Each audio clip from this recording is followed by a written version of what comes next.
क्या आपको पता है डेली लाखों लोग वेंटिलेटर पे होते हैं और वो सभी बॉयस लो के कारण सांस ले रहे होते हैं। तो आपने केमिस्ट्री में बॉयस लो तो पढ़ाई था, प्रेशर इनवर्सली प्रोपोर्शनल होता है वॉल्यूम के। नॉर्मली जैसे ही हम सांस लेते हैं डायफ्राम कॉन्ट्रैक्ट करता है, वो नीचे की तरफ आता है, चेस्ट एक्सपैंड करता है, चेस्ट का वॉल्यूम बढ़ता है। जैसे ही वॉल्यूम बढ़ता है वहाँ का प्रेशर कम होता है और एयर बाहर से अंदर की तरफ रश करती है, क्योंकि एयर हाई प्रेशर से कम प्रेशर की तरफ जाती है।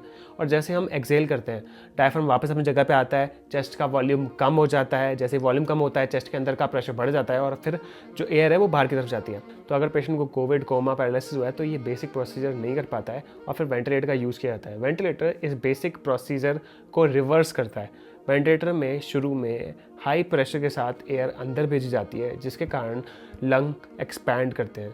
फिर वो प्रेशर धीरे धीरे कम किया जाता है, जिसके कारण फिर लंग रिकॉयल होते हैं और रिकॉयल होने के कारण उनका वॉल्यूम कम होता है। और जैसे ही वॉल्यूम कम होता है तो प्रेशर बढ़ता है, फिर वो एयर बाहर निकल जाती है।